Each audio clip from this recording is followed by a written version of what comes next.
Emma had always believed in love.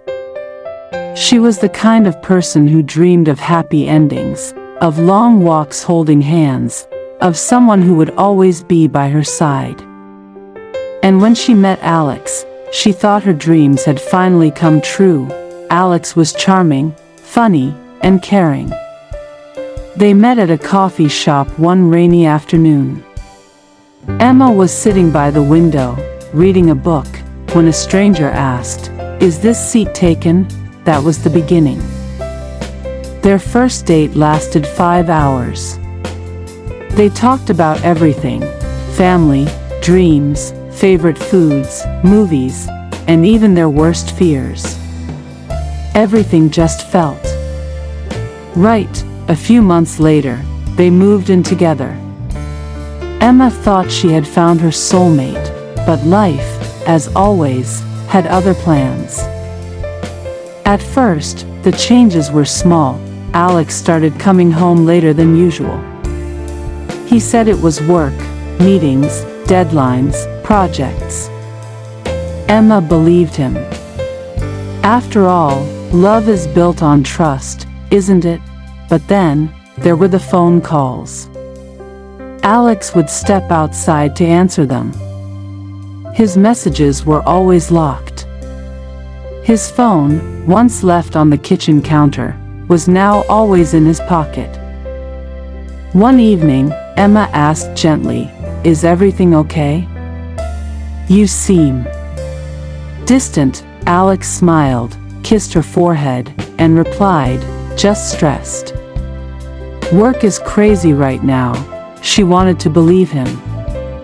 She needed to believe him, but her heart whispered something was wrong. Then came the late nights. "I have a client dinner," he'd say. Or, the project deadline got moved up. Emma cooked dinner alone. She watched the food get cold. She scrolled through her phone, looking at old pictures of them, smiling, laughing, happy. Where did that man go? She wondered. One night, after waiting until midnight, Emma decided to text him. "Are you okay? Where are you?" Minutes passed. No reply. Then a message came. "Can't talk. Busy, short, cold." Unlike him, her hands trembled. Something was breaking inside her. The next morning, as Alex showered, his phone buzzed on the nightstand. Emma stared at it. Her heart raced. She had never checked his phone before. Trust is important, she always believed, but now, trust felt like a joke someone had played on her. Her hands moved before her mind could stop them. She picked up the phone. A message preview popped up. It was from a name she didn't recognize. A woman. "Last night was amazing. I can't wait to see you again." Red heart. Her breath caught. Her chest tightened. Her world shattered. Emma sat frozen.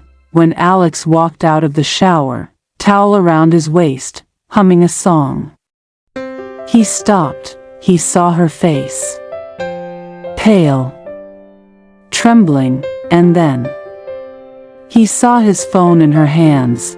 For a second, silence. Just silence.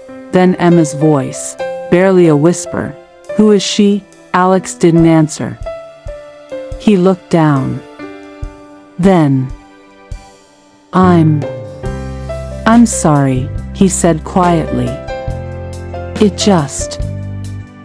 just happened." Emma laughed, but it wasn't a happy laugh. It was broken. "It just happened? How long?" "A few months." Her heart sank even deeper. "A few months. While I was waiting for you. Cooking for you. Loving you." "You were lying. I didn't mean to hurt you," Alex said, looking away. "You didn't mean to hurt me?" Her voice grew louder. Then what exactly did you mean, Alex? The fight lasted for hours. Tears. Screaming. Silence.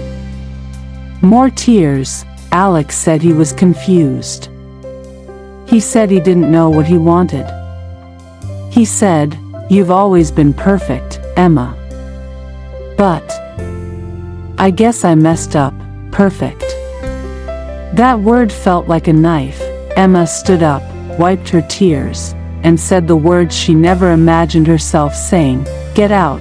Alex looked stunned. "Emma. Please. Let's talk." "No. You had months to talk. Now you can leave," and for the first time, Alex left. That night, Emma sat alone on the living room floor. Her hands shook. Her chest felt empty. She stared at the door, half hoping he would walk back in, half hoping he never would. She cried until no more tears came. She stared at her reflection in the dark window. "Who am I now?" she whispered. "Without him. Who am I?" Days passed. Then weeks. People say time heals. But they never tell you how slow time can be when your heart is broken. Emma deleted his photos. She blocked his number. Then unblocked it. Then blocked it again. Some mornings, she felt strong. "I don't need him," she told herself. But other nights, she stared at her phone, waiting for a message that never came. Then, one day, it did, a simple text, "I miss you." Her heart skipped. Her fingers hovered over the screen, but something inside her had changed. Instead of replying, she stood up. She looked around her apartment, the plants she had cared for, the books she loved, the cozy little kitchen that smelled like her favorite coffee. This was her life. Her space. Her peace. She whispered to herself, "I don't miss the person who broke me." And for the first time, she smiled. A real smile. The weeks became months. Emma started doing things she had forgotten she loved. Morning walks. Painting. Cooking fancy dinners just for herself. She met new friends.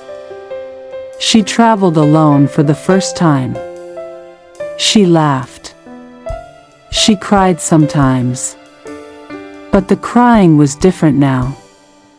It wasn't for what she lost. It was for how far she had come. Then one day, she met someone new, not someone to fix her.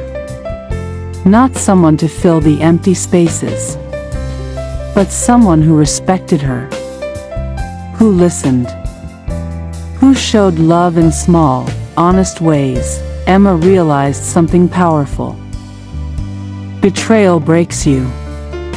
But healing builds something stronger, not because of anyone else, but because of yourself, because you are worthy. You are enough. And no one can take that away from you. Thank you for listening to Emma's story, The Shadow of Betrayal.